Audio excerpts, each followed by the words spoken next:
Welcome to another episode of Uplifting Interviews with Total Strangers. Jack Berger, just met him. He was a total stranger. Now he's my best bud because he's into artificial intelligence.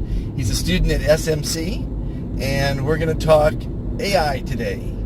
So give me a little bit of an overview of what's going on. Musk has got some secret plans, as you're saying. Yeah, he's got that company Neuralink. I don't know too much about it, but I understand that the basic premise is that it's linking, it's supposed to link people's minds and like put these microchips in people's minds, and the overall purpose is to combat AI, and so it doesn't get out of hand. To combat AI, okay, yeah. Not to help it. Because like right now, I know they're putting chips in your hand, a very small one, and you can just wave it over a computer terminal, and it'll pay for your purchase. It's true.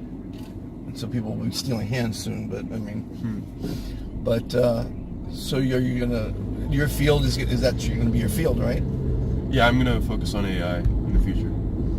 I'm taking some computer science classes right now. I've always wanted to do computer programming and software development. Yeah, I mean this is a level above that, though.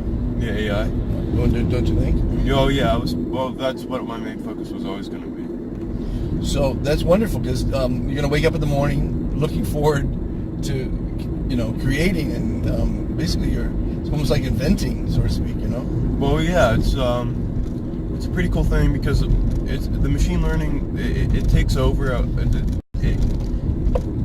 You program something and it can lead you to something that you haven't thought of before because it develops its own software, which is really cool. And I'm very excited to develop for AI.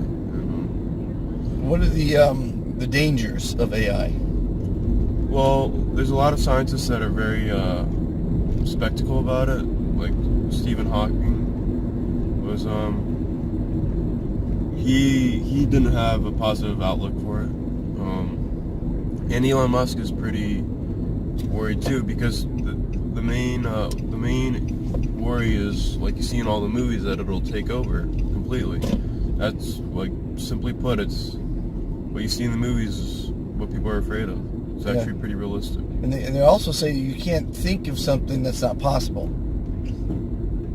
And I kind of believe in that. We're seeing many things that people dreamed of in the past come to pass. It's like Star Trek, so to speak, But it's an amazing time we're living in. You're young. You're going to see some incredible stuff in your lifetime. Let's change subjects just a little bit because it kind of relates to it. What do you think about UFOs? I don't know too much about them. I don't read up on UFOs or stuff like that. But when it's in the news, it's a little interesting, especially when it's on like one of those main media sources, like CNN or Fox. So you've never seen the program Ancient Aliens? No, but I read part of a book called something Ancient Civilizations. It was a 60s book, and it was about it's a famous. Oh, it's called Chariots of the Gods? Yeah, Chariots of the Gods. That one. I read that book. Yeah, that was pretty cool. Yeah, some amazing stuff in that book. Mm-hmm. Well, I mean, you just have to go to YouTube and you'll see literally millions of videos. Obviously, some are fake and some can't be faked. And I'm pretty much an expert on those things. And so when I get a chance to talk like UFOs, like the other day, I interviewed an airline pilot, and those guys are in the sky for a living. So I asked him what's his best experience.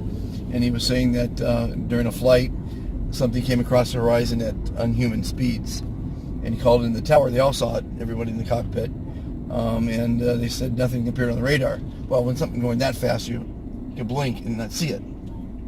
So he's experienced that. Just the Phoenix Lights, tens of thousands of people saw a spacecraft bigger than anything ever, any plane or anything go slowly over the city. Tens of thousands of people saw that. Christopher Columbus saw a light come out of the sky, or out of the ocean, on his way to discover America, and the light shot to the heavens. That's kind of hard to explain.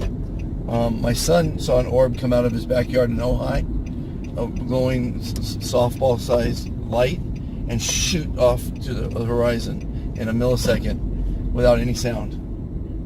So, and I watched it all the time. You know, YouTube's on UFOs, and it's just an amazing time. What made you start looking at it? I don't know. I think I dreamed of it as a kid. You know, one of the few dreams I remember is being abducted by an alien, and they gave me a ship at the end of the abduction that I could fly anywhere. I could have a 2-seater or a bigger one. Those were my dreams as a child. But it's amazing. I think I turned left too early here. People in a hurry honking behind me.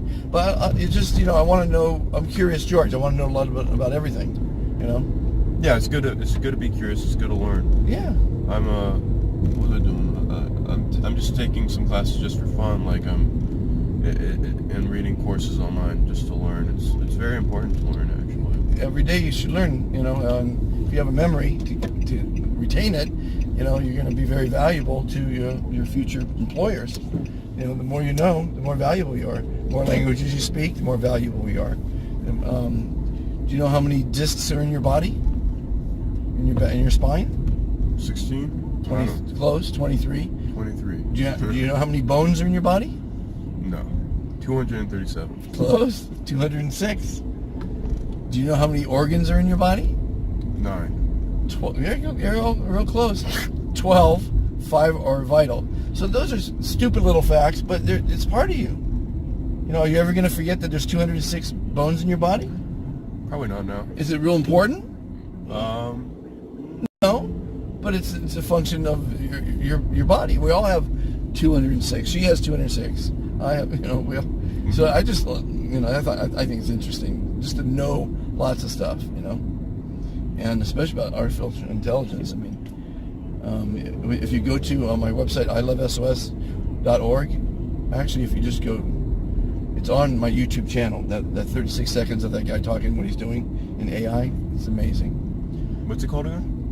Well, the show I interviewed him on is called The SOS Show, and it was just an excerpt of that show. I'm not sure if the whole interview's on it, but we have 2 minutes. Let me see if I can find it for you. Thank you for participating in